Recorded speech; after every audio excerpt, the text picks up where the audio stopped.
अगर सत्संग नहीं सुना जाए तो चाहे जहां रह जाए बुद्धि भ्रष्ट हो जाती है। कल की चर्चा थी, गोस्वामी जी ने जोग विराग तीर्थ यज्ञ सबका कि इनसे भगवत प्राप्ति देख लो। आप प्रभु के दास होकर के संसारिक भोगों का महत्व जागृत हो गया। क्या हुआ? अरे ये भोग तो रुपया पैसा तो उनके पीछे मारे घूम रहे जो घोर विषयी जानते नहीं रामकृष्ण हरि कौन है, जानते ही नहीं भैया रामकृष्ण हरि कौन है। और एक कुबेर हैं जिनके यहाँ 9 निधियां 8 सिद्धियां संपत्ति ऐसे मारी घूमती है जैसे किसान के यहाँ गेहूं मारा घूमता है, ऐसे उनके यहाँ हीरा जवाहरात रतन सब कुबेर। ऐसे भगवान अनंतो कुबेर के स्वामी, क्योंकि अनंत ब्रह्मांड है, ये तो एक लोक के स्वामी कुबेर है। ब्रह्मांड निकाया निर्मित माया रोम रोम प्रतिवेद कहे तो हर ब्रह्मांड के कुबेर है। गर्भ संहिता में चर्चा आती, जब ब्रह्मा जी गए और सखी से कहा कि प्रभु से कह दो ब्रह्मा जी आए, तो बोले कौन लोग के ब्रह्मा आए हो? बोले और भी है क्या? बोले लाइन लगी आओ तुम्हें दिखावे। तो दिखाया 1000 मुख वाले ब्रह्मा, 100 मुख वाले ब्रह्मा, ब्रह्म ही ब्रह्मा। तो बोले अपना पूरा परिचय बताओ। तो बोले जो भगवान वामन रूप धारण करके ब्रह्मांड कटाह से जिनके नाखून का हमने चरणामृत उतारा गंगा जल, हम वो ब्रह्मा। बोले हाँ आ रहे हैं, पता लगा। तब सखी गई, ब्रह्मा की लाइन लगी थी, ब्रह्मा की। अनंत ब्रह्मांड तो कितने कुबेर। और जब सब कुबेरों के यहाँ की जिनके यहाँ संपत्ति पहुंचाती है जो, वो लक्ष्मी जी की सेविका है और लक्ष्मी जी स्वयं भगवान की चरण दासी है। ऐसे भक्त होकर ऐसी भक्ति का अवलंबन लेकर भला कोई ऐसा। इसीलिए जब तक भगवान का आश्रय भजन नहीं, बिल्कुल कोई भी हो, वो जीवन व्यर्थ है कहीं भी हो। सच्ची मानिएगा, हृदय से कह रहा हूं, अगर नाम जप नहीं करोगे, भगवान का आश्रय नहीं लोगे, तो ऐसी हवा है माया कि तुम्हें कोई नहीं बचा सकता। वो आपसे ऐसे आचरण ऐसी क्रियाएं करा देगी जिस अगर भगवान के आश्रित हो, चूक हो भी जाती है, निंदा हो भी जाती है, अपमान हो भी जाता है, तो एक शब्द याद रखो, नामे भक्ता प्रणश्यति। भगवान कह रहे मेरे भक्त का नाश नहीं हो सकता। रात न प्रभु चित चूक किए की, करत सुरत सै बार किए की। चूक हो गई, भगवान संभाल देंगे, उनकी प्रबल प्रचंड माया है। वैराग्येण समुत्कटेन विषय स्पर्शम महादुर्विष। ऐसा असहनीय होना चाहिए बैरागी के लिए विषय कि जैसे बढ़िया खीर बना के, बढ़िया मिठाई बना के रखे हो, कान में कोई आके दे इसमें विष मिला है तो आप खा नहीं सकते। ऐसा दुर्विषय आपके लिए नाना प्रकार की भोग सामग्री होनी चाहिए भगवत प्राप्ति के लिए। ज्वालावत कलयन मनागपि नतै संगेन रंगम दधत। ये जितने मनोरंजन है सब आग के समान जलाने वाले लगने चाहिए। ये सब हमारी चित्त वृत्ति का अपहरण करके प्रभु से विमुख करने वाले नहीं। पाणो निश्च कपोलमश्रु सलिलै संचालयन राधिका कृष्णा पार कृपावधारण धरोध्यासी वृंदावनम। ऐसे बैठकर प्रभु का चिंतन करते हुए अश्रु प्रवाह कर रहा है।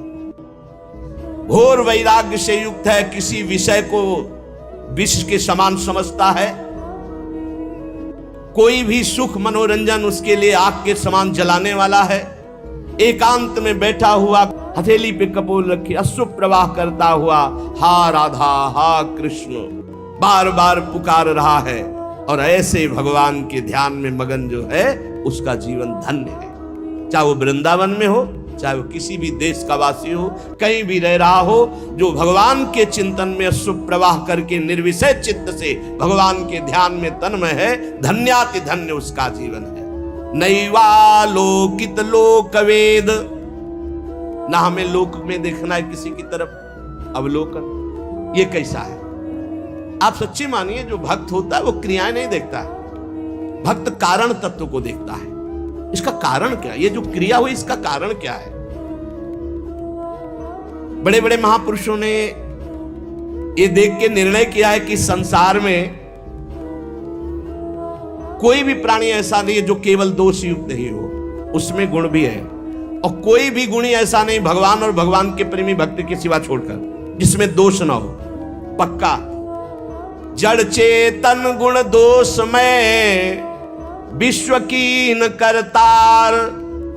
नैवा लोकन मत देखो। जड़ चेतन गुण दोष में विश्व कीन करतार। संत हंस गुण गाहे पे परिहरिवारी विकार। जैसे दूध पानी को एक में मिला के रख दो, हंस जो है दूध पी जाएगा, पानी छोड़ देगा। पूरा चराचर जगत गुण दोष से मिला। जैसे शुद्ध सोने का आभूषण नहीं बनता, उसमें कुछ मिलावट होती, ऐसे ये शरीर पाप और पुण्य से बना है, गुण और दोष से मिश्रित बना है। किसी में दोषों की बाहुल्यता होती, गुण बहुत कम होते हैं, किसी में गुणों की बाहुल्यता होती, दोष बहुत कम होते। गंगा किनारे जब हम भ्रमण कर रहे थे, घाट है, वहां बहुत संत जन रहते थे, अब तो खंडहर हो गया, अब संत जन वहां कुछ दिन रहे अकेले। पास में देखा कि 8-10 लोग राइफल लिए खड़े हैं और गंगा में खड़े होकर के वो आराधना 3-4 घंटे करता। हमें आश्चर्य हुआ जब वहां लोग गंगा नहाने आए, पूछा कि रात्रि में ऐसा हमने दृश्य देखा है, कौन है तपस्वी है जो भयभीत भी है कि राइफल की रक्षा में वो खड़े हो। अरे बोले वो नामी डकैत है, जिंदा आदमियों को काटता है, वो गंगा की आराधना करता है। 4 घंटे महान तपस्वी की तरह हाथ उठाकर गंगा जी की आराधना रात्रि में, वही रोज देखते क्योंकि रहते थे। और राइफल लिए 8-10 लोग टहल रहे और वो गंगा जी में से एक वस्त्र धारण किए खड़ा और वो उस आदमियों को काटता। तो यहां कह रहे कि कोई ऐसा नहीं जिसमें दोष ना हो और जिसमें गुण ना हो। गुण दोष योग पूरी सृष्टि है। हमको न गुण देखना है न दोष देखना है। उत्तम साधक को तत्व देखना है, भगवान सब में विराजमान है। सुनौ तात मायाकृत गुण और दोष अनेक, गुण या उभय न देखी, देखी सो अविवेक। यदि आपने किसी के गुण देखा तो राग हो जाएगा, दोष देखा तो द्वेष हो जाएगा, और राग और द्वेष दोनों बंधन कारक हैं। भगवत प्राप्ति में तुम्हारी बाधा आ जाएगी, तुम्हारी भगवत प्राप्ति में बाधा आ जाएगी। इसलिए हमें चाहिए कि हमारे संपर्क में जो भी व्यवहार करने वाले व्यक्ति आवे, हमें ऐसा व्यवहार करना चाहिए। पहला तो भगवत भाव, इनमें प्रभु हैं, ऐसी भावना, अपने को बचा लोगे आप उनके दुर्व्यवहार से। और दूसरी बात, जब ये पता चले कि दुष्ट स्वभाव का है तो इतना मृदु व्यवहार करो कि तुम्हारे व्यवहार से उसके दुष्ट स्वभाव में कमी आवे और सत स्वभाव बढ़ने लगे। तब तो तुम माने जाओगे भगवान का भजन करने वाले। तुम जलती आग में और पेट्रोल डालने वाली बात करोगे तो उसकी दुष्टता और बढ़ जाएगी। दुष्टता को साधुता के द्वारा दमन करके उसकी साधुता को बढ़ानी चाहिए, जिससे उसका तमोगुण घटे, सतोगुण बढ़े। तो ये तुम्हारी भागवतिक सेवा बन जाएगी। कितना बढ़िया सेवा बता रहे। हमसे कोई न कोई मिलता ही रहता है, घर गृहस्थी परिवार में सब कोई बुरे स्वभाव वाला है, तो हमको इतना संभल कर व्यवहार करना है कि उसके अंदर सतोगुणी भाव आवे, तो हमारी भगवत सेवा बन जाएगी। हम कोई ऐसा कटु व्यवहार, कटु वचन न बोले जिससे उसके हृदय में तमोगुण बढ़े, क्योंकि आसुरी स्वभाव वाला वो तो है ही। यदि हम अपने द्वारा अमृतमय वचन से, निर्दोष चेष्टा से, नम्र भाव से व्यवहार करेंगे तो ये भगवत सेवा बन जाएगी और इसका प्रभाव उसके हृदय में निश्चित पड़ेगा। निराश मत हो किसी भी स्थिति में। अगर परमार्थ में निराशा, भोगों में तो निराशा कर लो, जगत में निराशा कर लो, लेकिन परमार्थ में निराशा नहीं होनी चाहिए। पता नहीं मैं प्रयास कर रहा हूं इसका सुधार हो कि ना, पता नहीं मैं अपना प्रयास कर रहा हूं मेरा सुधार हो कि ना, पता नहीं जो भजन कर रहा हूं इससे सुख मिले कि नहीं, पता नहीं भगवान मुझे जान रहे हैं कि नहीं कि मैं उनका भक्त हूं। किसी भी तरह का संशय मत करो। परमार्थ में निराशा ठीक नहीं है और स्वार्थ में निराशा बहुत ठीक है। स्वार्थ में आशा ठीक नहीं, व्यवहार में आशा ठीक नहीं, परमार्थ में निराशा ठीक नहीं। स्वार्थ में नैराश्यम परमम सुखम, आशा ही परमम दुखम, नैराश्यम परमम सुखम। और परमार्थ में निराशा ठीक नहीं है। नहीं भगवान मिलेंगे, नहीं मैं सब दोषों पर विजय प्राप्त करूंगा, नहीं मैं प्रयासरत हूं इसका परिवर्तन निश्चित होगा, नहीं जो अभी परिस्थिति चल रही इस परिस्थिति का परिवर्तन करके रहूंगा, ये आशा इधर ठीक है और भोगों की तरफ नैराशा ठीक है। यदि हमारे हृदय में निराशा आ गई परमार्थ से तो फिर पतित हो जाएंगे। निराशा ना आने पावे भगवत मार्ग में। किसी भी स्थिति में अगर निराशा आ रही हो तो फौरन किसी संत महात्मा से मिलो। जैसे मोबाइल की बैटरी डिस्चार्ज हो जाती है तो चार्ज करना पड़ता है ना, तो कभी कभी माया के ऐसे संग मिलते हैं जिससे हमारा परमार्थ खो जाता है, हमारे अंदर हीन भावना आने लगती है। हमें तत्काल किसी महापुरुष का चरित्र पढ़ना चाहिए, किसी महापुरुष के समीप जाना चाहिए तो हमारे हृदय में एक नवीन उत्साह बढ़ेगा और हमारा परमार्थ संशय रहित हो जाएगा। सठ सुधरे सतसंगति पाई। बड़े से बड़े दुष्ट साधु संग से सुधर जाते हैं। हमें प्रयास रखना चाहिए हमारे आसपास जो वातावरण दुष्टता का हो तो निराश ना हो, उसे सुधारने का प्रयास करे, और ना सुधरे तो भगवत भाव कर ले, अपना भाव न बिगड़ने पावे। मनुष्य जीवन बहुत दुर्लभ जीवन है, पर इसमें सबसे ज्यादा घाटा है कि कोई ठिकाना नहीं कब तक जिएंगे, कभी भी मर सकते हैं। दुर्लभो मानुषो देहो पर देहिनाम क्षण भंगुरा, एक क्षण में नष्ट हो जाने वाला है। देहिनाम क्षण भंगुरा, किसी भी क्षण, जैसे पानी का बुलबुला है कभी फूट सकता है, जैसे पत्ते में लटकती हुई बूंद कभी टपक सकती है, जैसे अंजुली का पानी कभी खत्म हो सकता है, चाहे जितना कस के बांधो। संसार को मोह माया ने फंसा करके भगवान से विमुख कर दिया, और ये मानव जीवन भगवत प्राप्ति के लिए मिला। जिसको सत्संग मिल गया अब निश्चित हो गया उसे भगवत प्राप्ति हो जाएगी। बस सत्संग छोड़ना नहीं, सत्संग पकड़े रहना। नहीं चाहे जहां तुम यमुना किनारे वास करो, झोपड़ी बना के, चाहे अहम का पोषण तुम्हारे होता रहेगा। कितने ऐसे साथ पूरा जीवन ना पाई है बिन स्वामी अकेल, विपिन बसत बैराग्य जुत, विपिन बसत बैराग्य जुत, जो लड़काई खेल। जैसे कोई बच्चा हट ठान ले ऐसे वैराग्य के बल पर हम कि भगवान की प्राप्ति कर लेंगे, नहीं, ये संबंध से प्राप्ति होती है और अहंकार गुरुजनों की कृपा से क्षीण होता है। सत्संग के बिना भगवत प्राप्ति असंभव है। आज तक किसी को भी भगवत प्राप्ति हुई तो सत्संग से हुई। जब सत्संग मिले तो समझ लेना चाहिए मेरा भगवत प्राप्ति का पास हो गया, ये सत्संग। और सत्संग मिलने के बाद जब भजन में रुचि बने तो समझना चाहिए सत्संग मिला है। अगर भजन में रुचि नहीं तो सत्संग नहीं है, फिर सत्संग नहीं। बहुत बढ़िया सुंदर वर्णन महापुरुष। मनुष्य जीवन बड़ा दुर्लभ है पर क्षण भंगुर है, कभी भी नष्ट हो सकता है। इसमें माया ने नाना प्रकार के भोग और मोह में फंसाकर भगवान से जीव को विमुख करके दुर्गति ही की है। जिसको सत्संग मिला उसको सदगति हुई। बड़े भाग पाई सत्संगा और बिना ही प्रयास हो ही भवभंगा। तो बोले सत्संग का फल है भजन, रात दिन नाम सुमिरन ठाकुर सेवा। अगर ये नहीं, भजन में चित्त नहीं, तो सत्संग ही नहीं मिला, या तो आपने सुना ही नहीं। पारस तो समीप है, स्पर्श नहीं हुआ तो लोहा सोना नहीं बनेगा। आप सत्संग में गए, सो गए, या प्रपंच या अन्य चिंतन और दोष दर्शन, तो भी सत्संग नहीं हो। सत्संग श्रोता सोई परम सुजान सुनत चित्त रति करे। श्रोता वही जो जाग कर वक्ता की तरफ देखता रहे और उसके वचनों का मनन करके जीवन में उतारे। ध्यान के द्वारा सत्संग के एक एक शब्द का बड़े बड़े महापुरुषों के वचन चयन करके आपको सुनने को मिल रहे हैं, जो हर ग्रंथों में आपको नहीं खोजना पड़ेगा। खोजे खोजाए एकदम, पिने पिनाए एकदम दूध है, पान कर लो। सब दोषों का नाश सत्संग से हो जाता है, सब दोषों का नाश। रोज अपनी कमी महसूस होती है सत्संग में, रोज ऐसा लगता है सत्संग मेरे लिए ही हो रहा है। सच्ची बात मानिए, अपने लोग जो सत्संग कथन श्रवण करते हैं तो रोज लग रहा है कि ये कमी तो मेरे में है, ये कमी तो मेरे में। संपूर्ण दोषों से रहित सत्संग कर देता है। संसार के ये भोग देखने में लुभावने सुहावने लगते हैं, लेकिन ये मीठे लड्डू जहर भरे हैं। कुछ नहीं है, किसी भी भोग में कुछ नहीं। पूरा जीवन जो गृहस्थ धर्म से युक्त है, आप लोग बोलो आपके पास क्या मिला, पूरे जीवन में क्या मिला? क्या है तुम्हारे पास? है क्या तुम्हारे पास जो इस मृत्यु लोक से भगवत धाम ले जाओ? है क्या?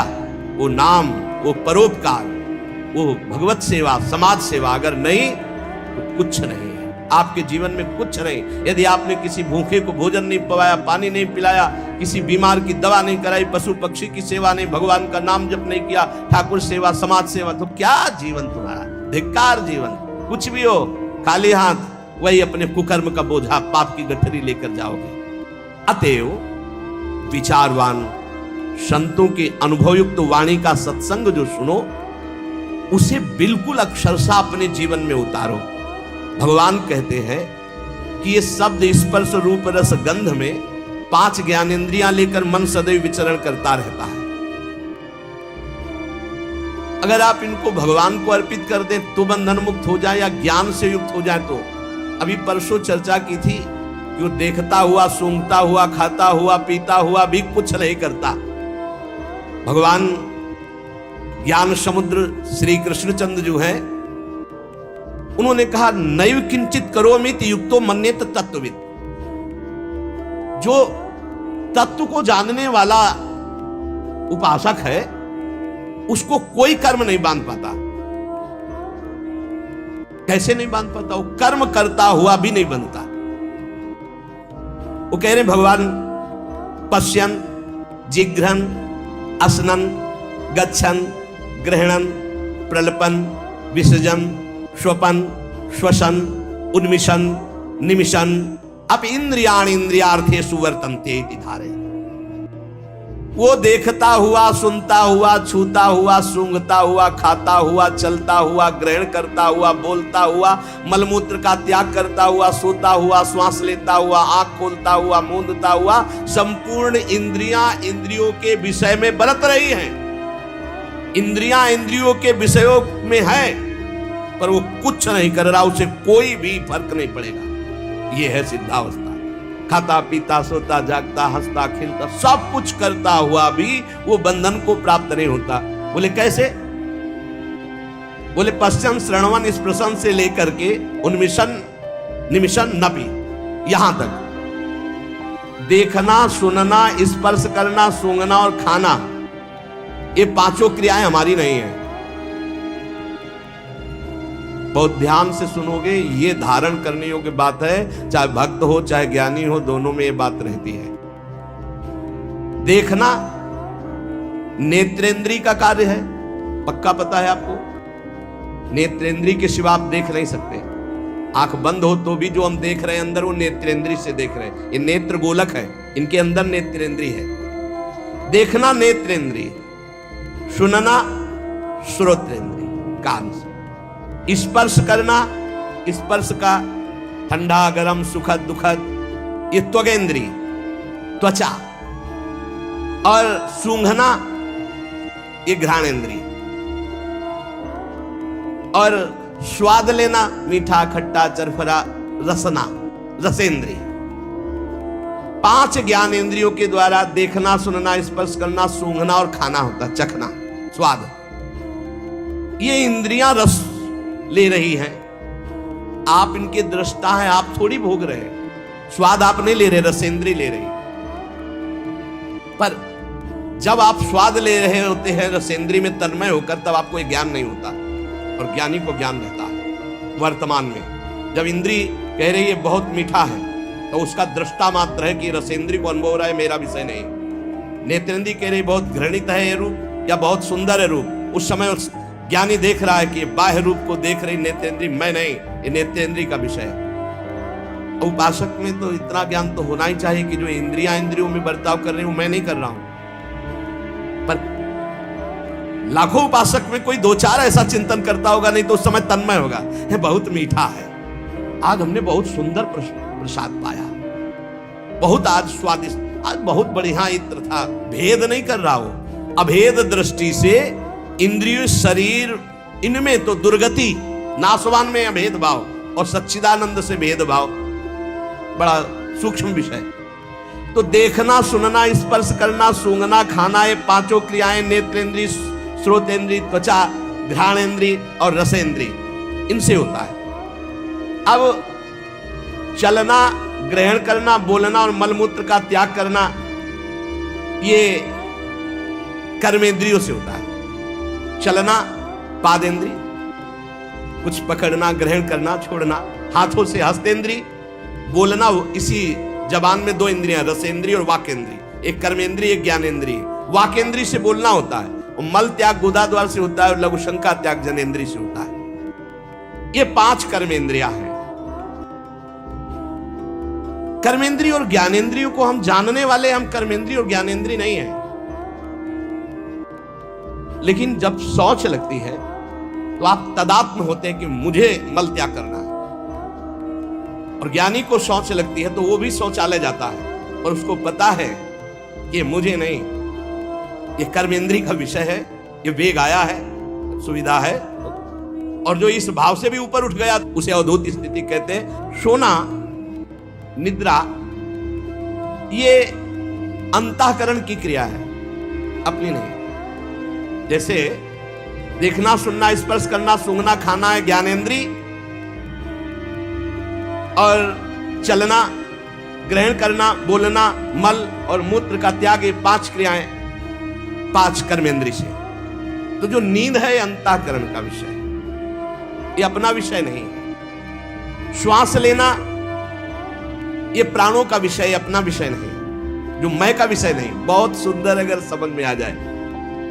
आंख खोलना, मूंदना ये प्राणों के अंतर्गत ही आती, प्राण शक्ति से आंख खुलती है, आंख मूंदती है।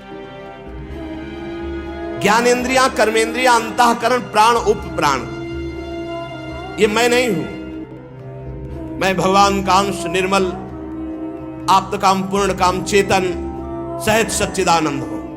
इन्हीं में तन्मयता करके हमारी दुर्गति हो गई है। संपूर्ण क्रियाएं प्रकृति से प्रकृति में हो रही हैं। शरीर प्रकृति का, इंद्रिया प्रकृति का, मन प्रकृति का, बुद्धि प्रकृति का, प्राण प्रकृति की, प्रकृति का प्रकृति में। आप इसमें तन्मयता करके कर्ता भोक्ता भावन के दुर्गति को प्राप्त हो रहे हैं। स्वयं के द्वारा कोई भी क्रिया न कभी हुई है, ना होगी और ना भी है। अकर्ता आप है तो फिर आपको दंड कैसे मिला? तन्मयता के कारण। आपने इन कर्मों के कर्ता भाव को स्वीकार किया और तन्मय हो गए। यही कर्ता भाव हमको हटाना, चाहे भक्ति से हटा ले, चाहे ज्ञान से हटावे। शरीर निर्वाह के लिए खान पान, व्यापार आदि, देखना, लिखना, पढ़ना, सुनना, सोचना, जितनी क्रियाएं सब प्रकृति के अंतर्गत हो रही। अपना स्वरूप अक्रिय है। इंद्रियाण इंद्रियार्थेषु वर्तन्ते इति धारयन्। जब उपासक ये देख लेता है कि मैं करता नहीं है, वो मुक्त होने लगता है। इतने जादू का तमाशा है, समझ लो। गांठ लगी ही नहीं। गोस्वामी जी कह रहे जड़ चेतन ही ग्रंथि पड़ गई, यद्यपि मृषा छूटत कठिनाई। है ही नहीं बंधन, पर छूटना बड़ा कठिन है। बस इतना समझ लो कि बंधन ही नहीं है, पर छूटना बड़ा कठिन है। कर्तापन तुमने स्वीकार किया तो तुम्हारी दुर्गति पक्की है। चाहे शुभ कर्म करो, चाहे अशुभ कर्म। शुभ से स्वर्ग आदि लोक, अशुभ से नरक आदि, और दोनों से मृत्यु लोक। आवागमन बंद नहीं होने वाला। क्या करें? तो बड़ी कठिन समस्या है। यही कठिन समस्या है। ज्ञानेंद्री, कर्मेंद्री, अंतःकरण, प्राण, उपप्राण, ये सब प्रकृति के हैं, ढांचा सहित। शब्द, स्पर्श, रूप, रस, गंध, ये प्रकृति के हैं। वो 5 ज्ञानेंद्रियां उनको प्रकृति में भोग रही। इंद्रियां इंद्रियों में, विषयों में बरत रही हैं। आप इनको देख रहे हैं, दृष्टा हैं, पर आप तन्मयता कर लेते, मैंने देखा, तो फिर उसका दंड भी तो भोग मिलेगा। क्या देखा और कैसे देखा? मैंने सूंघा, मैंने बोला, मैंने चखा, मैंने सुना, मैंने किया, तो उसका भी आपको हिसाब देना पड़ेगा। जो किया उसको अहंकार विमूढ़ आत्मा कर्ता मिति मन्यते। मैंने किया, मैं ऐसा कर सकता हूं, मैं ऐसा करूंगा, तो भोगना भी तुम्हें पड़ेगा। प्रकृतेः क्रियमाणानि गुणैः कर्माणि सर्वसा। जितने कर्म हो रहे हैं गुणों से प्रेरित होकर के प्रकृतिमयी इंद्रियों के द्वारा प्रकृति में ही हो रहे हैं। आप बिल्कुल निर्लेप हैं। प्रकृत्यैव च कर्माणि क्रियमाणानि सर्वसा। गुणों का कार्य होने से इंद्रिया और उनके विषय सब प्रकृति के ही है। अब समझ में ना आवे तो इसको दूसरे रूप में ले लो, भक्ति भाव के रूप में। जब तक आप स्वयं कर्ता और भोक्ता बनेंगे तब तक आपका बंधन कटना मुश्किल है। ये ज्ञान का विषय था, इसे भक्ति के विषय में ले लो। हमारे द्वारा जो भी क्रियाएं हो रही हैं, हम उनके 2 विभाग देखते हैं, एक अच्छी क्रियाएं और एक बुरी क्रियाएं। बिल्कुल सरल भाषा में आपको बता रहे हैं। जो अच्छी क्रियाएं हैं वो शास्त्र सम्मत है, जो बुरी क्रियाएं हैं वो शास्त्र विरुद्ध है। बुरी क्रियाओं को अशुभ कर्म कहते हैं, अच्छी क्रियाओं को शुभ कर्म कहते हैं। शुभ और अशुभ कर्म ये गुणों से प्रेरित होते हैं। सतोगुण तो शास्त्र सम्मत, रज और तम मिश्रित या तमोगुण या घोर रजोगुण, ये शास्त्र विरुद्ध आचरण कराएंगे। अब अपने को भगवान की शरण में हो जाना, गुणों की शरण में नहीं। भक्ति का मार्ग, पूरा शरीर, इंद्री, प्राण, उप प्राण सब, हे नाथ मैं आपकी शरण। ये तो समझ में आ रहा है ना? ज्ञान वाला समझ में ना आ रहा हो तो ये तो समझ में आ रहा है कि पूरा ढांचे सहित जो इसमें स्थूल हो, सूक्ष्म हो, कारण हो, प्राण हो, उप प्राण हो, इंद्रियां हो, कर्म, जो भी महाराज पूरा सिस्टम आपकी शरण में। समझ में आ गया? अब हमको देखना है कि हमारे द्वारा जो अच्छा काम हो रहा है वो भगवान की प्रेरणा से। जीवन मुक्त होना है तो बात ये बिल्कुल सरलता से समझा रहे हैं। और जो बुरा काम हो रहा है वो हमारी वासना से हो रहा है, उसका हम प्रायश्चित करेंगे, भगवान से क्षमा मांगेंगे। बुरा काम हो रहा है तो हमारी वासना से हो रहा है। इसमें क्या होगा कि अगर ये भेद नहीं तुम रखोगे और कह दोगे जब पूरा समर्पण कर दिया तो फिर आपसे बुरे कर्म उत्साह पूर्वक होने लगेंगे, क्योंकि अंदर का सिस्टम अभी समर्पित नहीं हुआ। बाहर से तो हमने कह दिया। अब अंदर का सिस्टम जब तक समर्पित नहीं होगा तब तक वो फिसल कर बुरे आचरणों में जाएगा। तो हमको क्या करना है? गुण तुम्हार समुझे निज दोषा और जय सब भांति तुम्हार भरोसा। भरोसा दृढ़ आपका। जब हमसे अच्छे कार्य होंगे तो भगवत प्रेरित हुए, और जब बुरे कार्य हो गए तो हम त्राहिमाम शरणागत रक्षक प्रभु, हमसे गलती हो गई, हमको ऐसी सद्बुद्धि दो कि आगे हमसे ना हो, और सारे कर्म भगवान को समर्पित कर दो। तो जो एक दिव्य ज्ञानी की स्थिति होती है, अहंकार रहित महापुरुष की, वही भक्ति की स्थिति होती है। वो भी देह शुद्ध विस्मृत भगवदानंद में डूबता है और वो देह शुद्ध विस्मृत ब्रह्मानंद में डूबता है। पर दोनों को किंचित मात्र कर्ता भाव जब तक रहेगा तब तक वो आवागमन से मुक्त नहीं हो सकता। एक मनुष्य रेलगाड़ी में बैठा है, ट्रेन चल रही है और डिब्बे में दौड़ रहा है। अब वो अपने को कर्ता मान रहा है कि मैं दौड़ करके अगले स्टेशन में पहुंच जाऊंगा, तो मूर्खता ही है ना, क्योंकि ट्रेन चल रही है। ऐसे ही गुणों का चक्र चल रहा है, सत्वगुण, रजोगुण, तमोगुण।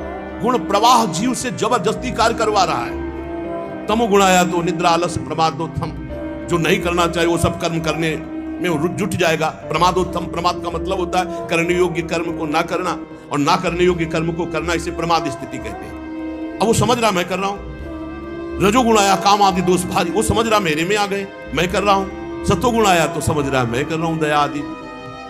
इन गुणों के प्रवाह से बचने के लिए हरिवंश महाप्रभु कह, यही डर ही डर हरिवंश हित जिनो भ्रमय गुण सलील पर जी नामन मंगल लोक तिन सुहरि पद भजन विलंब। निरंतर नाम जप करो, अपने आप को भगवान को समर्पित कर दो, सब कर्म भगवान को समर्पित करो। अच्छे कर्म जब हो तो भगवान को देखो कि भगवत इच्छा से हुआ, और जब गलती हो जाए तो अपनी मान करके प्रभु से प्रार्थना, बहुत जल्दी आवागमन से मुक्त हो जाओगे। ये जो आवागमन का कनेक्शन ना होते हुए भी कनेक्शन है अहंकार का, देहाभिमान का, ये नष्ट हो जाएगा। इस बात को अच्छे से समझ लो। ज्ञान में पहुंचना बहुत कठिन जो स्थिति बताई गई, भक्ति में बहुत सरल है, क्योंकि भगवान को समर्पित करना है, इसमें अपने अहम सहित समर्पित कर देना है। सांख्य योगी शरीर, इंद्रिय, अंतःकरण आदि के साथ अपना कभी संबंध नहीं मानता, और भक्त अपने शरीर, इंद्रिय, अंतःकरण आदि को भगवान को समर्पित कर देता है। ये बढ़िया, बहुत मीठा सरल मार्ग भक्ति का, और बात वही बननी है। साधक कभी किंचन मात्र, चाहे भक्ति मार्ग का हो चाहे ज्ञान मार्ग का हो, अपने को कर्ता न माने, नहीं तो भोगना पड़ेगा। मैंने ये किया, तो ऐसा थोड़ी कि आपने किया कि मैंने नहीं किया। अंदर से सिस्टम। चित्रगुप्त जी क्या देख रहे हैं?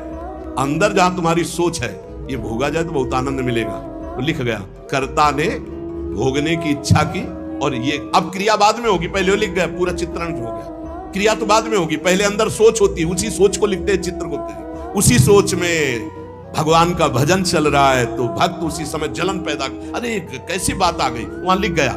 ये रुचि पूर्वक नहीं, उसकी रुचि नहीं थी, अरुचि पूर्वक, तो उसमें समाधान मिल जाएगा। अंदर की बात लिखी जाती है। साधक कभी किंचन मात्र भी अपने में कर्तापन की मान्यता न करे। जितना अंश रखेगा कर्ता भाव का, उतना बंधा रहेगा।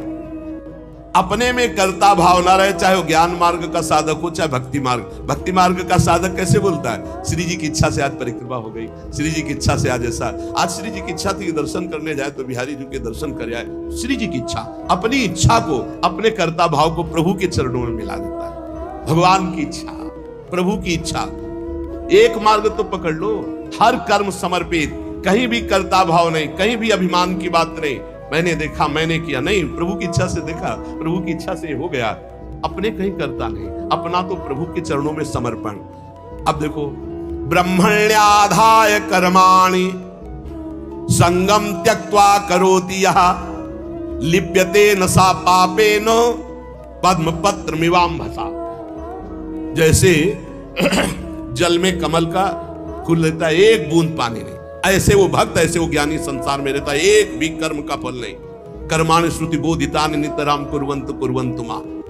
वो चाहे वेद के अनुसार कार्य करे या न करे, कोई उसके ऊपर लागू नहीं नियम।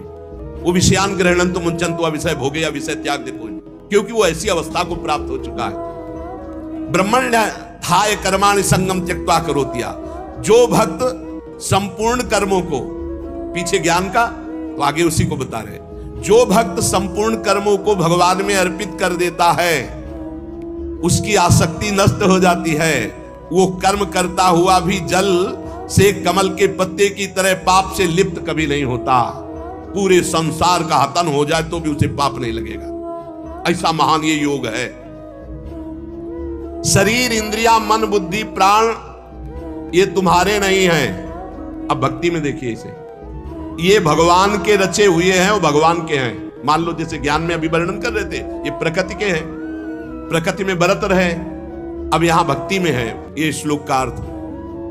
शरीर, इंद्रियां, मन, बुद्धि, प्राण ये तुम्हारे रचे हुए हैं क्या? भगवान के रचे हुए। तो हुए किसके? भगवान के हुए ना, ये भगवान के। तुम्हारे प्राण भगवान के, तुम्हारी मन, बुद्धि, चित्त, अहंकार ये भगवान के, तुम्हारी ज्ञानेंद्रियां भगवान की, तुम्हारी कर्मेंद्रियां भगवान, तुम्हारा सब कुछ श्री भगवान का है, तुम्हारा थोड़ी रचा हुआ है। माना ये अपने नहीं है, ये श्री भगवान की रचना है, श्री भगवान के हैं। कौन कौन? शरीर, इंद्रिया, मन, बुद्धि, प्राण ये भगवान के रचे हुए हैं। तुम्हारी रुचि से होता तो तुम तो और सुंदर रचना चाहते, और बलवान चाहते। बोले ये शरीर, ये इंद्रियां, ये मन, ये बुद्धि, ये प्राण ये किसके हैं? बोले भगवान की रचना है। तो हुए किसके? श्री भगवान के। तो तुमने अपना क्यों मान लिया? यही बंधन है, यही बंधन है, अपना इनको मान लेना। इसी भक्त का क्या स्वरूप होता है? वो इन्हें भगवान का मानता है। ज्ञानी का क्या स्वरूप होता है? वो इन्हें प्रकृति का मानता है, क्योंकि प्रकृति के ही अंश ये है। और प्रकृति कृति, ये जो प्रकृति की रचना करने वाला रचयिता है वो परमात्मा है, मूल में परमात्मा ही आता है। अतः इनके द्वारा होने वाली क्रियाओं को भक्ति योगी अपने कैसे मान सकता है? जब शरीर, मन, प्राण सब भगवान का, तो इनकी क्रियाएं भी भगवान की, इसलिए वो जीवन मुक्त हो जाता है। जीवन मुक्त कैसे होगा? शरीर, मन, प्राण, इंद्रियां सब भगवान की, तो इनके द्वारा होने वाली क्रियाएं सब भगवान की। आप जीवन मुक्त हो गए। लगा तो बहुत सरल, लेकिन देखो क्या सब भगवान को अर्पित करते हो? क्या जब आपके अंदर प्यास लगती है तो आप ये सोचते हो भगवान पानी पीना चाहिए? जब आपके अंदर भूख लग रही, मेरे हृदय में बैठे हुए भगवान। जब आपके अंदर विकारात्मक भाव है, तब आवे कि ये दुष्ट कहां से दुर्वासना दबी रह गई, अभी ये भगवान की नजर में नहीं पड़ी, इस हृदय में कहीं दुर्वासना, हे नाथ, हे करुणामय, इस दुर्वासना को हटाओ। ऐसे भक्ति में चला जाता है। ये सब भगवान की, सारी क्रियाएं भगवान की, तो आप कौन है? आप भी श्री भगवान की। हो गया काम। शरीर, इंद्रिया, मन, बुद्धि, प्राण सब भगवान के, इनकी क्रियाएं भगवान की, और मैं भी भगवान का। मुक्त हो गए। जितना बचा के रखोगे उतना ही तुम्हारा बंधन कारक है। भगवान ही मेरी इंद्रियों में और मन में बैठकर सारे कार्य करवा रहे हैं। भक्त ये देखता है। अब ये जो पापाचरण करने वाले हैं ना, ये बात सुनेंगे ना, तो ये भी ये बात उसमें ले जाएंगे कि भगवान ही तो हमारे मन, गीता में लिखा है, मनो इंद्रियों में बैठ। तो तुम समर्पित कहां हुए? तुम तो अहंकार की धर्म है। अहंकार में काम, क्रोध, लोभ, मोह, मद, मत्सर ये दोष रहते हैं। यही बिना गुरुजनों के समीप बैठे शास्त्र समझ में नहीं आता। शरीर आदि वस्तुएं अपनी ना थी, ना है, ना रहेगी। कैसे? तुम्हारा अधिकार है शरीर पर? कुछ अधिकार नहीं। एक रोम अभी झरना चाहे ना, वो झर जाएगा, दोबारा लगा नहीं सकते। बेमतलब में अहंकार किए हो, मैं ऐसा कर सकता हूं, मैं ऐसा। शरीर आदि वस्तु, शुद्ध ज्ञान, शुद्ध भक्ति, दोनों इस श्लोकों में भगवान ने जीवन मुक्त होने के लिए बता दिया। शरीर आदि वस्तुएं अपनी नहीं, प्रत्युत मिली हुई है भगवान से अपने को।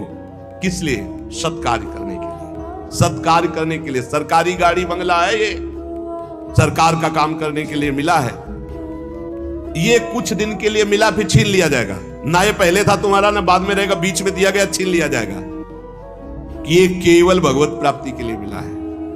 भगवत प्रीत्यर्थ, दूसरों में भगवान की भावना करके सेवा करो, इसलिए मिला यह शरीर। इन वस्तुओं पर जो अपना अधिकार जमा लेता है और अपने लिए भोग भोगता है, वो मृत्यु के बाद दुर्गति को प्राप्त होता है। पुनरपि जननम पुनरपि मरणम। इस शरीर को ना तुम बदल सकते हो, ना मरने से रोक सकते हो।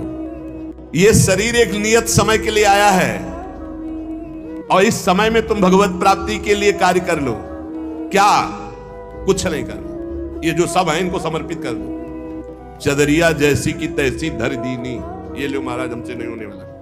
ना शुभ ना अशुभ, ना हम कर्ता बनेंगे शुभ के ना अशुभ के, हमसे कुछ नहीं। हम आपकी शरण में पूरा समर्पित। अभी आज से आप जीवन मुक्त के मार्ग में चलने लगे। समर्पण योग।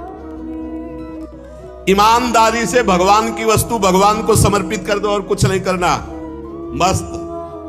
बस यही बात समझ में आ जाए। भगवान की वस्तु भगवान को समर्पित कर दो। ये शरीर, शरीर संबंधी भोग सब कुछ जितना सब श्री भगवान का है, सब समर्पित कर दो भगवान को। संपूर्ण क्रियाएं और पदार्थों को भक्त भगवान के चरणों में समर्पित कर। ज्ञानी प्रकृति में देखता है।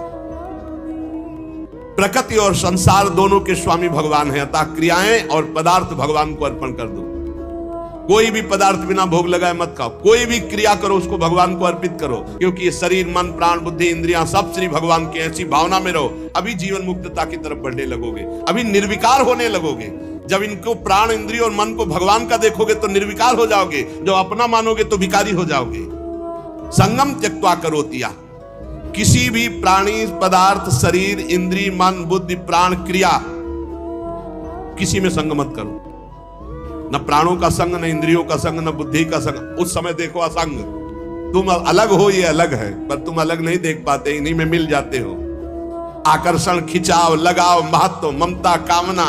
इसीलिए जो सच्चा उपासक होगा कभी निंदा नहीं, कभी प्रशंसा नहीं। एक बार परमहंस श्री ओंकारानंद सरस्वती जी भिक्षा के लिए आए और नमक डाला, और पदार्थ जब परोसे तो मना कर देते। वही ये वाली बहुत जब जरा सी बची थी, बाद में इसमें तो नमक नहीं गए। अब स्वामी जी आज आपने जानबूझ के और कोई पदार्थ लिए, वही पदार्थ उसमें तो नमक, तो क्या फर्क पड़ा बच्चा? क्या फर्क? पेट प्राणों का पोषण करना, ना निंदा ना स्तुति। चाहे जितना अच्छा पदार्थ होगा आज तो उसके भोक्ता बने तो फिर फंसोगे। किसी भी कर्म में, किसी भी करण में अपने को कर्ता नहीं बनना, अपने को अहंकार नहीं करना। ये सब श्री भगवान के हैं। ना लगाव, ना आकर्षण, ना महत्व, ना ममता, ना कामना। ये बिल्कुल नहीं होगा यदि नहीं भगवान के मानोगे। ये लगाव, ये कामना, ये ममता, ये आसक्ति तभी होती जब अपना मानते हो। जन्म मरण का हेतु यही तुम्हारा अपना मानना है। इनको, इनसे अपनापन हटाओ प्रभु के चरणों में। कायेन मनसा बुद्ध्या केवलैरिंद्रियैरपि योगिनः कर्म कुर्वन्ति संगम त्यक्त्वा आत्मशुद्धये। जो योगी है वो आसक्ति का त्याग करके केवल भगवत अर्पण, शास्त्र सम्मत कार्य करता है। इंद्रिया, शरीर, मन, बुद्धि, अंतःकरण ये परम शुद्ध हो जाते हैं जब केवल भगवत प्रीत्यर्थ। पाप होते हैं स्वयं प्रीत्यर्थ, अपने प्रीत्यर्थ, और भगवत प्रीत्यर्थ होते हैं परम पवित्र। हृदय पवित्र, शरीर पवित्र, इंद्रिया पवित्र, बुद्धि पवित्र। भेद समझ लो। जब अपनी प्रसन्नता के लिए अपनी प्रीत्यर्थ भोग भोगोगे तो पाप कर्म बन जाएगा। जैसे भगवान ने कहा जो अपने लिए पकाता है वो पाप खाता है। अपने लिए जो करोगे, अपने लिए सुख लेने की भावना करोगे, उससे निश्चित पाप बन जाएगा। और जो शास्त्र सम्मत भगवत प्रीत्यर्थ करोगे तो शरीर पवित्र, मन पवित्र, बुद्धि पवित्र, चित्त पवित्र। उसी पवित्रता में अनुभव होता है चेतन अमल सहित सुख राशि अपने स्वरूप का। आसक्ति का त्याग करके केवल ममता रहित, इंद्रियों सहित शरीर, मन, बुद्धि, अंतःकरण ये भगवत प्रीत्यर्थ कार्य करे तो तत्काल इनकी शुद्धि होती है और वो शुद्ध हो महापुरुष विविध प्रकार के कर्म करता हुआ भी अगला जन्म उसका नहीं होता। सब कर्म भस्म हो जाते हैं। जिनको साधारण मनुष्य कहते हैं वो शरीर, इंद्रिय, मन, बुद्धि से कोई भी कार्य करने के पहले एक संकल्प बनाते हैं, ध्यान रखना, और उसमें कर्ता बनते, मैं करूंगा। और जब कोई भक्त करता है तो भगवान की प्रेरणा देखता शास्त्र सम्मत है कि नहीं। भगवत प्रेरणा से ये कर्म हो रहा, इस कर्म में शास्त्र आज्ञा है कि नहीं? हाँ है। तो इंद्रियां, मन जो उसमें बर्ताव कर रहे हैं वो सब भगवान के हैं प्रेरणा भगवान की और कार्य का फल भी भगवान को समर्पित, वो जीवन मुक्त हो गया। आसक्ति का त्याग करना बड़ा कठिन है। शरीर आसक्ति, इंद्रियों में आसक्ति, मन में आसक्ति, बुद्धि में आसक्ति, चित्त में आसक्ति, इस आसक्ति का ही त्याग होता है सत्संग से। संगम त्यक्त्वा, ये जो संग त्याग, आसक्ति त्याग है, ये सत्संग से होता है। रोज धैर्य पूर्वक जैसे सत्संग सुन रहे हो तो इतना तो दिमाग में आ ही रहा है अब कि मैं शरीर नहीं हूं, मेरी इंद्रियां, बुद्धि, मन, प्राण सब भगवान की रचना है और भगवान की रचना से जो भी हो रहा है वो भगवान की रचना प्रकृति में हो रहा है। मैं व्यर्थ में फंस रहा हूं अहंकार करके, भोक्ता भाव करके। नहीं अनुभव में आ रहा पर सुनने में तो आ गया। पहली बार ही सुना हो तो ये शास्त्रीय शब्द अंदर जाएंगे, व्यर्थ नहीं रहेंगे। दो बातें आज पकड़ लो फिर ध्यान से, प्रायः ये होती रहती है। मेरे पास जो कुछ भी है, शरीर, इंद्रिया, मन, प्राण, बुद्धि, चित्त, धन, संपत्ति, मकान, स्त्री, पुत्र, परिवार, ये सब भगवान का दिया हुआ है। मानते हो?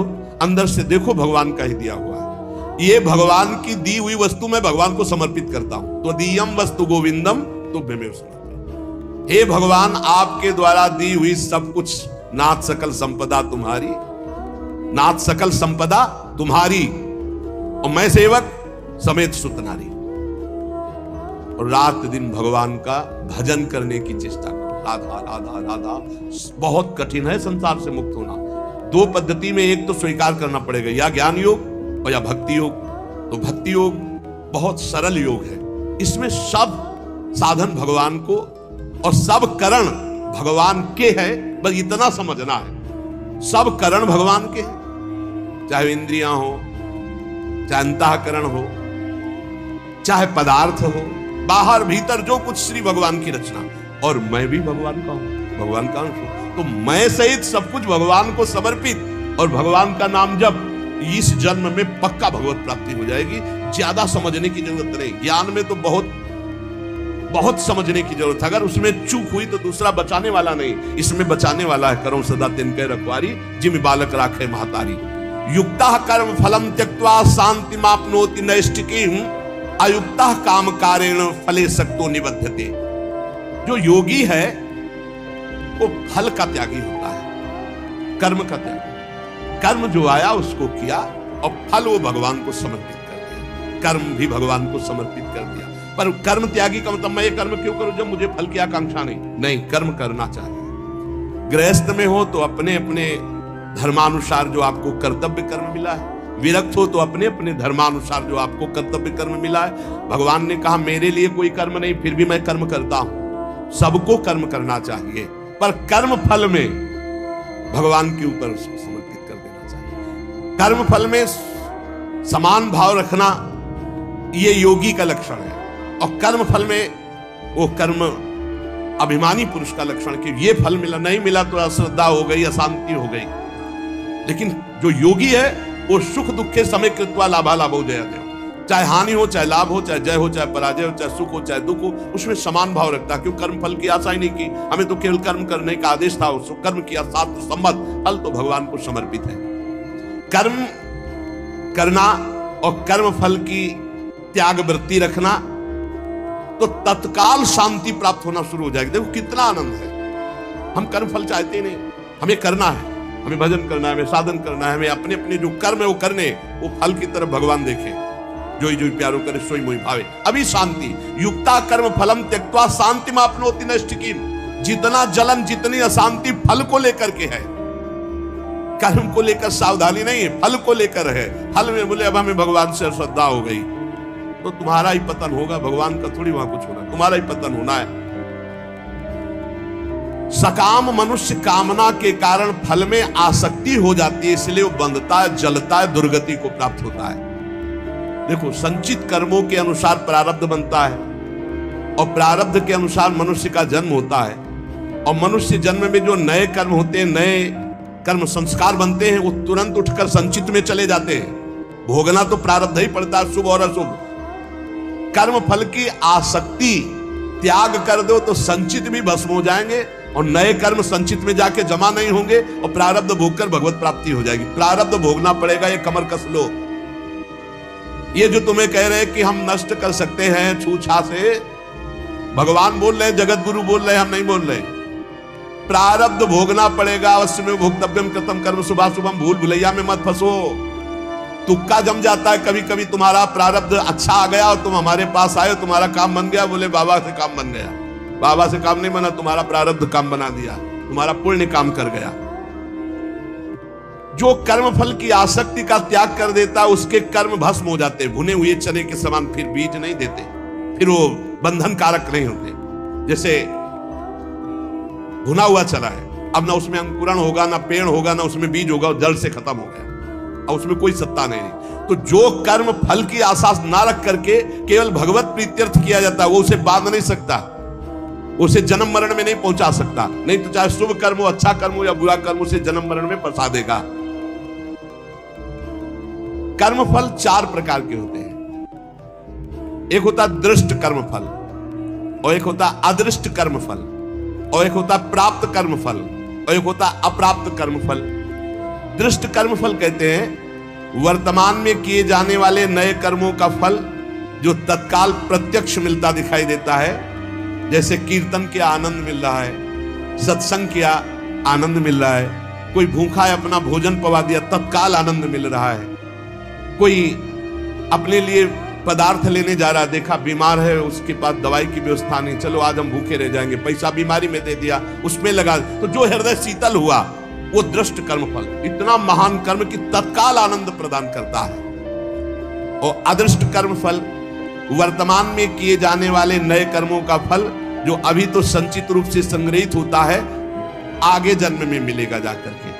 जो तीर्थ याटन है, दान है, पुण्य है, बहुत प्रकार के ऐसे कर्म है जो अभी आपको नहीं अनुभव में आ गए, वो आगे आपको प्राप्त होंगे। और प्राप्त कर्म फल जो पूर्व के कर्म फलों का प्रारब्ध बन करके आ गया है, शरीर प्राप्त कर्म फल है। प्रारब्ध जैसा वैसा शरीर, वैसे ही कुल में जन, वैसे ही धनवान, संपत्तिवान, अनुकूलता प्रतिकूलता, ये प्राप्त कर्म फल है। पूर्व में जो कर्म किए उससे जो प्रारब्ध बना है वो पहले से निश्चित हो चुका है। अप्राप्त कर्म फल प्रारब्ध कर्म के फल रूप में अब जो आगे आने वाला है, ये भविष्य में मिलने वाले सुख दुख है, जो अप्राप्त कर्म फल है। प्राप्त कर्म फल हो चुका, शरीर ऐसे कुल में जन्मा, शरीर ऐसा है, ऐसा ऐसा धन संपत्तिवान माता पिता मिले या निर्धन मिले, या जैसे अनुकूल प्रतिकूल परिस्थिति जो वर्तमान में मुझे मिली, ये प्राप्त कर्म फल। और जो अब आगे आने वाली है अप्राप्त कर्म फल, ये प्रारब्ध बड़ा भयानक है जो आगे आने वाला है। इसे भयानक को बड़ा मृदुल किया जा सकता है भजन के प्रभाव से, नष्ट तो किया जा सकता है पर भगवत प्राप्ति नहीं होगी। फिर पूरा झोंकना पड़ेगा इसी प्रारब्ध मिटाने में भजन को।